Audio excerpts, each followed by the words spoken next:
चलिए जय हिंद। तो आज के इस वीडियो में हम लोग समझने वाले हैं आपके क्लास 12 का चैप्टर 1 यानी बातचीत। ठीक है ना। जैसा कि आप जानते हैं कि क्लास 12 में भी 100 मार्क्स क्वेश्चन पूछा जाता है। 100 मार्क्स का 50 ऑब्जेक्टिव और 50 सब्जेक्टिव, मतलब हालांकि आपका ऑब्जेक्टिव जो रहता है 100 देगा या 60 देगा। अभी तो 100 ही हम लोग समझेंगे।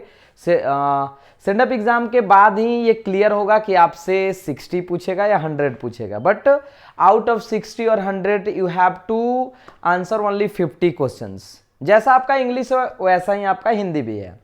तो आज हम लोग करने वाले हैं चैप्टर फर्स्ट। हालांकि इससे पहले भी हम बहुत बार पढ़ा चुके हैं चैप्टर, लेकिन क्लास 12 के स्टूडेंट, वो स्टूडेंट जो इस बार एग्जाम देने वाले हैं 2024 में, वही सेशन को पूरा देखेंगे। सबसे पहले हम लोग यहां देखेंगे पूरा का पूरा आपका चैप्टर, एक सारांश टाइप का, जो आपसे क्वेश्चन पूछा जाता है, जिसमें ज्यादा से ज्यादा ऑब्जेक्टिव पूछा जाता है। ठीक है ना। अच्छा जी, इसके बाद हम इस चैप्टर का ऑब्जेक्टिव भी कराएंगे। क्वेश्चन आंसर जो आपका मस्ट इंपॉर्टेंट होगा वो भी हम लोग कराएंगे। ठीक है ना। तो आइए हम समझते हैं चैप्टर 1 बातचीत। ठीक है ना, जिसे लिखा है बालकृष्ण भट्ट ने। ठीक है ना। आइए हम लोग बिना वेस्ट टाइम किए हुए इसको समझने का प्रयास करते हैं। चलिए, तो इसमें जैसा कि बताया गया है आप देख सकते हैं। ठीक है। सबसे पहला बातचीत जो चैप्टर है, इसके लेखक के बारे में पूछेगा आपसे। देखिए यहां से 2 क्वेश्चन बनता है। सबसे पहला क्या कि बातचीत चैप्टर के पाठ के लेखक कौन है, तो बालकृष्ण भट्ट। या तो आपसे ऐसे भी पूछा जाता है कि बालकृष्ण भट्ट ने कौन सा चैप्टर लिखा है, तो आपको याद होना चाहिए कौन सा, बातचीत। ठीक है। अच्छा जी, अब देखिए बालकृष्ण भट्ट का जन्म और मरण सुनिए। जन्म, मरण, माता पिता का नाम, ये हिंदी में आपको सभी चीजें एकदम क्लियर होना चाहिए, क्योंकि जब आप ऑब्जेक्टिव बनाइएगा तो आपको पता चलेगा कि नहीं, जन्म मरण सारा का सारा डेट के साथ आपसे पूछा गया है और पूछा जाता भी है। ठीक है ना। इनका जन्म आप देख सकते हैं 23 जून 1844 को हुआ था। बालकृष्ण भट्ट का निधन यानी इनका मृत्यु 20 जुलाई 1914 को हुआ था। ठीक है। यानी आप देख सकते हैं जन्म 1844 में, मृत्यु 1914 में। बालकृष्ण भट्ट का निवास स्थान इलाहाबाद जो यूपी में है। ठीक है ना। प्रयागराज, ठीक है, उत्तर प्रदेश। ठीक है। इनके माता का नाम देख लीजिए पार्वती देवी। माता हम बोले ना, माँ और पिता। ठीक है, ये दोनों आपको नाम याद होना चाहिए लेखक का। ठीक है ना।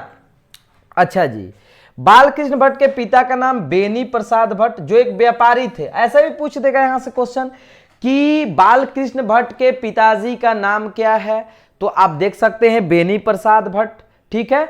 अच्छा, वो पेशे से क्या थे, तो वो मतलब एक पेशे से व्यापारी थे, बिजनेसमैन थे।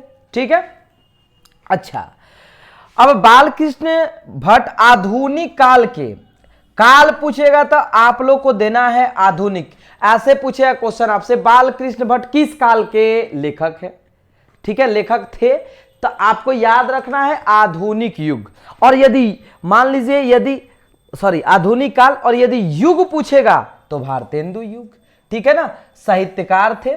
इतना आई होप कि क्लियर हो जाना चाहिए। इसका स्क्रीनशॉट आप लोग ले सकते हो, कोई ज्यादा नहीं आपसे पूछा जाता है, इतना ही पूछा जाता है। ठीक है।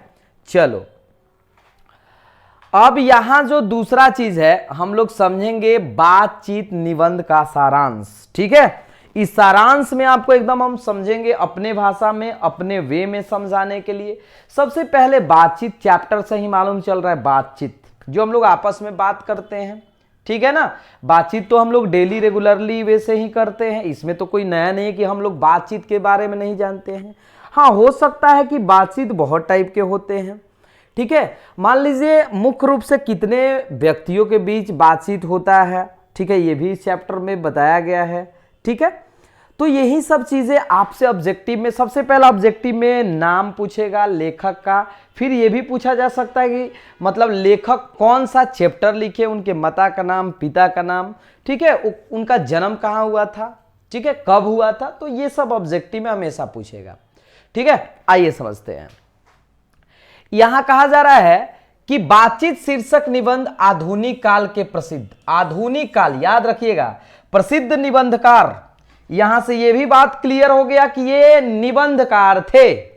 ठीक है, निबंधकार, ठीक है, बालकृष्ण भट्ट द्वारा लिखा गया है, जिसमें वाक शक्ति को लेखक ने ईश्वर का वरदान बताया है।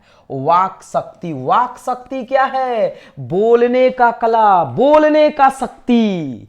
इसी शक्ति को इस चैप्टर में, इस पाठ में, ठीक है, लेखक ने बताया है और इसे ईश्वर का वरदान माना है कि जो बातचीत है ना, ये जो वाक शक्ति है ना, ईश्वर ने हमें एक वरदान के रूप में दिया है।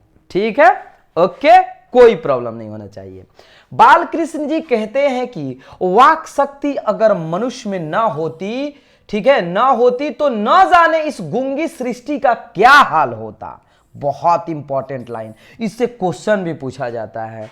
ठीक है, मतलब इस चैप्टर में बालकृष्ण भट्ट जी बता रहे हैं, ठीक है, कि अगर वाक शक्ति ना होती, बोलने का कला नहीं होता, तो न जाने क्या होता, इस सृष्टि का क्या होता। मान लीजिए हम लोग एकदम बैठ जाते हैं, अगर हम किसी भी चीज को कैसे जानते हैं? बातचीत के द्वारा। ये समझिए कि इतना मस्त चैप्टर है ना, ये समझने वाला चैप्टर है। छोड़िए ना क्लास, मान लीजिए 12 का एक सिलेबस में है, लेकिन बातचीत है कि अपने से थोड़ा सोचो।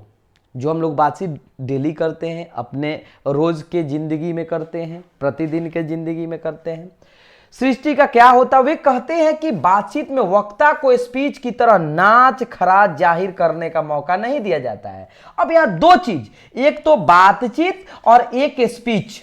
सुनिए, हम लोग डेली लाइफ में दोनों चीज जानते हैं। बातचीत भी बातचीत क्या, बातचीत हम लोग जब करते हैं तो थोड़े ना इसका प्रिपरेशन करके आते हैं कि ये बात बोलना, ये बात नहीं, जो मन में आए वो हम लोग बोल देते हैं। लेकिन बात अगर स्पीच का किया जाए तो स्पीच आप जानते हैं, ठीक है ना, इस स्पीच को आदमी पहले प्रिपरेशन करता है, सोचता है, ठीक है ना, कि मतलब हम ऑडियंस के सामने बोलेंगे तो इससे सारे ऑडियंस क्या होने चाहिए, अट्रैक्ट होने चाहिए। तो ये आपका हो गया स्पीच। स्पीच को पहले से हम लोग प्रिपरेशन करते हैं, लेकिन बातचीत को हम लोग पहले से तैयारी कोई भी नहीं करते हैं, जो मन में आ जाए सामने वाले के साथ हम लोग बोल देते हैं। दैट इज कॉल्ड बातचीत। ठीक है, एकदम आसान भाषा में है, कोई भी प्रॉब्लम नहीं होने देंगे हम। चलो, और हिंदी की किताब तो आप पढ़ ही रहे होंगे, उसमें तो ऐसा कुछ है नहीं। इसमें मेन लाइन है, वे कहते हैं कि जैसे आदमी को जिंदगी मजेदार बनाने के लिए खाने पीने, चलने फिरने इत्यादि की जरूरत है, वैसे ही बातचीत भी अति आवश्यक है। इससे चित्त हल्का, चित्त का मतलब क्या, मन, चित्त हल्का और स्वच्छ हो जाता है और मवाद जो हृदय में जमा रहता है वह भाव बनकर उड़ जाता है। देखिए कितना लाइन, वे कहते हैं कि आदमी को जैसे जिंदगी मजेदार बनाने के लिए क्या क्या खाने पीने का जरूरत है। जैसे हम लोग खाते पीते हैं जिंदगी को मजेदार बनाने के लिए, मान लीजिए खूब खाते, ठीक है, और अपना मतलब बातचीत नहीं कर पाते, बोल नहीं पाते, तो समझिए ना ये जिंदगी हम लोग का कैसा होता। ठीक है, और बातचीत तो बहुत लोगों के बीच हो सकता है, जैसे बूढ़े लोगों के बीच बातचीत, दो मान लीजिए औरतों के बीच बातचीत, ठीक है ना, तो बहुत सारे लोगों के बीच हो सकता है बातचीत। अब होता क्या है ना, देखिए मजेदार बनाने के लिए खाने पीने, चलने फिरने इत्यादि की जरूरत होती है, वैसे ही बातचीत भी अति आवश्यक है। इससे चित्त मन हल्का, मान लीजिए कोई आप बात को मन में दबाए हैं, मन में दबाए हैं, खाना भी नहीं पचता है, मालूम है ना। जब उसको हम लोग बोल देते हैं, बक देते हैं, तो क्या हो जाता है, एकदम मन लगता है कि हाँ अब हम लोग बात उनसे कर लिए, ठीक है, तो अब लग रहा है कि मन एकदम हल्का हो गया है। और मवाद जो हृदय में जमा रहता है, मवाद समझते हैं ना, जैसे घाव वगैरह में होता है, जो हमारे हृदय में बात तो पहले से रहता है, बोल देते हैं तो लगता है हाँ अब हमारा एकदम मन हल्का हो गया, वह भाव बनकर उड़ जाता है। मतलब जब हम लोग बात करते हैं तो बेन जॉनसन कहते हैं कि बोलने से ही मनुष्य के रूप का साक्षात्कार होता है। अंडरलाइन कर सकते हैं, किसने कहा था, कौन कहते हैं कि बोलने से ही मनुष्य का साक्षात्कार, साक्षात्कार का मतलब क्या, मनुष्य का पहचान होता है। सही बात है, 100% सही बात है। जो अगर किसी व्यक्ति के नॉलेज के बारे में आपको जानना है तो आप उससे बातचीत करके देखिए, टॉक करके देखिए, पता चल जाएगा कि हाउ नॉलेजेबल ही और सी इज। ओके, कितना वो पढ़ा लिखा व्यक्ति है मालूम चल जाएगा। तो किसने कहा था कि बोलने से ही मनुष्य का, ठीक है, मनुष्य के रूप का साक्षात्कार हो जाता है, तो बेन जॉनसन ने। ठीक है, आपको ये सभी चीजें याद करना होगा। उम्मीद करते हैं कि बहुत ही इजी भाषा में है, आपको एकदम अच्छे से समझ में आ रहा होगा। मजेदार कमेंट करते रहिए आप लोग, क्योंकि कमेंट ही हम लोग को बूस्टअप करता है। बहुत मजा आएगा, बहुत एकदम। लेखक ने बातचीत के प्रकार को भी बताया है, मतलब इसमें लेखक ने बातचीत के प्रकार को भी बताया है कि बातचीत कितने प्रकार के होते हैं, कौन कौन होते हैं, बोले ना। ठीक है। एडिसन मानते हैं कि असल बातचीत सिर्फ दो व्यक्तियों में हो सकती है। ठीक है। मान लीजिए पूछ देगा आपसे कि बताइए किसके अनुसार बातचीत केवल दो व्यक्तियों के बीच होता है, तो एडिसन। ठीक है ना। किसने कहा था कि मतलब आप बोल सकते हैं कि मनुष्य के रूप का साक्षात्कार होता है। ठीक, तो आपको दोनों क्वेश्चन का आंसर मिल गया। ठीक है, कोई प्रॉब्लम नहीं है। ठीक है। एडिसन मानते हैं कि मतलब असल बातचीत कितने, पूछ देगा असल बातचीत कितने व्यक्तियों के बीच में, दो व्यक्तियों के बीच में। अर्थात जब दो लोग होते हैं तभी अपना दिल एक दूसरे के सामने खोलकर करते हैं। दो व्यक्ति होते हैं, ठीक है, तो अपना दिल एकदम खोल कर बातें करते हैं। अगर मान लीजिए तीसरा चौथा आ गया तो सोचेगा भाई, वो सोचेगा कि हम अगर कोई बात बोले तो ये सुन लेगा हमारा इसका, तो थोड़ा सा प्रॉब्लम। बट असल बातचीत सिर्फ और सिर्फ दो लोगों में, एडिसन के अकॉर्डिंग। ठीक है। अच्छा जी, लेखक के अनुसार तीन लोगों के बीच की बातचीत केवल फॉर्मेलिटी होती है। देख रहे हैं ना, मतलब तीन लोग नहीं बोलेगी, दो लोग के बाद मतलब बीच में असल बातचीत होता है। अगर दो से ज्यादा आ गए तो भाई एक फॉर्मेलिटी आदमी निभाता है, हाँ चलो ठीक है, वो भी बोलता है हाँ हाँ, इस टाइप का नहीं होता है। बट दो व्यक्तियों के बीच असल बातचीत होता है। ठीक है, मजा आ गया एकदम। लेखक कहते हैं कि यूरोप के लोगों में, सुनिएगा यहां बहुत इंपॉर्टेंट है ये लाइन, लेखक कहते हैं कि यूरोप के लोगों में बातचीत का हुनर है। मतलब लेखक किसके, मतलब ऐसा भी क्वेश्चन पूछ सकता है कहां के लोगों में बातचीत करने का हुनर है, तो यूरोप के। ठीक है ना, जिसे आर्ट ऑफ कन्वर्सेशन कहते हैं। ये भी आपसे सब्जेक्टिव में भी पूछा जाता है, आर्ट ऑफ कन्वर्सेशन। ठीक है, कहां के लोगों के लिए आर्ट ऑफ आर्ट का मतलब क्या, कला, कन्वर्सेशन मतलब बातचीत करने का कला। यूरोप को मतलब ये यूरोप के लोगों का प्रशंसा कर रहे हैं कि असल में, ठीक है ना, वहां के लोगों को काफी हुनर है। इनके प्रसंग को सुन के कान को अत्यंत सुख मिलता है। प्रसंग मतलब क्या, बातचीत जो आपस में बोलते हैं, इनके मतलब बातचीत को सुन के लगता है कि हाँ ये असल बातचीत करते हैं। इसे सहृदय गोष्ठी भी कहते हैं। ओके।